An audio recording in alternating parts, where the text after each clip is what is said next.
నమస్కారం ఫ్రెండ్స్, జై శ్రీ గణేశ, జై శ్రీరామ్, హర హర మహాదేవ్. ఫ్రెండ్స్, నేనైతే దీపక్ ఆర్ట్స్ వాళ్ళ షోరూమ్కి వచ్చేసినాను. లొకేషన్ వచ్చేసి మన సోలాపూర్లో వల్సన్ టోల్ గేట్కి రైట్ సైడ్లో ఉంటుంది, అకల్కోట్ పోయే రోడ్లో. సో ఒక్కొక్క విగ్రహం చూసుకుందాం. ఇక్కడ స్వామివారి హైట్ వచ్చేసి 8.5 feet. మనకు అయోధ్య రామున్ కాన్సెప్ట్ అనమాట. మంచి బ్యూటిఫుల్ గోల్డెన్ బ్యాక్గ్రౌండ్. తర్వాత నెక్స్ట్ డిజైన్ వచ్చేసి ఇక్కడ వినాయకుడు శ్రీరాముని రూపంలో దర్శనమిస్తుండే. వెనకాల వానర సేన, బజరంగ్ బలి అండ్ వాళ్ళ సేన.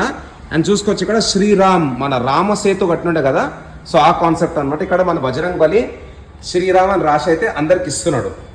అండ్ ఇక్కడ చూసుకోవచ్చు మన లక్ష్మణుడు అండ్ ఇక్కడ బజరంగ్ బలి. సో ఇది కూడా beautiful concept, around 8 feet height. Next design Bam Bam Bhole నుంచొని ఉన్నాడు. వెనకాల శేషనాగ్, త్రిశూలం బ్యాక్గ్రౌండ్. ఇక్కడ శివుడు, ఇక్కడ వచ్చేసి మనకు Nandi Maharaj left side right side కూర్చున్న వినాయకుడు. అండ్ ఈ ఒక్క విగ్రహమే అవైలబుల్ ఉంది. ఇదైతే రీటైల్ అనమాట. ఇక్కడ వచ్చేసి మనకు పరశురాముడు అండ్ శ్రీరామ్ కూటి అంటే రాముని ఇల్లు. ఈ విగ్రహం వచ్చేసి మనకు సుమారు ఒక 7.5 to 8 feet హైట్ ఉంటుంది. Only 1 idol available in Deepak arts for retail. తర్వాత లాల్ బాగ్చా రాజా, ఈ విగ్రహం హైట్ వచ్చేసి మనకు 7 feet ఉంటుంది. Beautiful stone green colour combination and red పంచ, లాల్ బాగ్చా రాజా. తర్వాత కూర్చున్న బొజ్జ గణపతి, చేలో వచ్చేసి మనకైతే మోదక్ పట్టుకున్నాడు. Next one more beautiful design, పెద్ద తొండం ఉన్నది. ఒక చేలో వచ్చేసి పర్షు.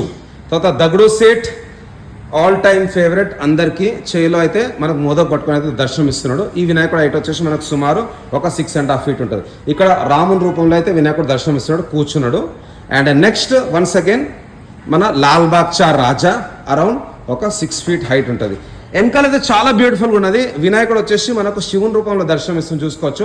బ్యాక్గ్రౌండ్ వచ్చేసి మనకు శేషనాగ్ 5 పడగల పాము, అట్లనే ఇక్కడ శివుడు, గంగాదేవి అండ్ ఇక్కడ వచ్చేసి మనకు నంది. చాలా బ్యూటిఫుల్ డిజైన్.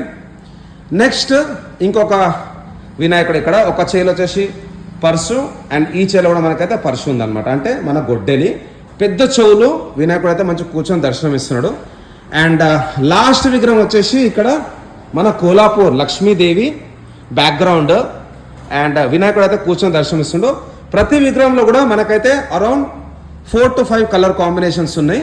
తప్పకుండా మీరైతే రాండి, మీకు హోల్సేల్ రేట్లు అయితే విగ్రహం దొరికిపోతాయి.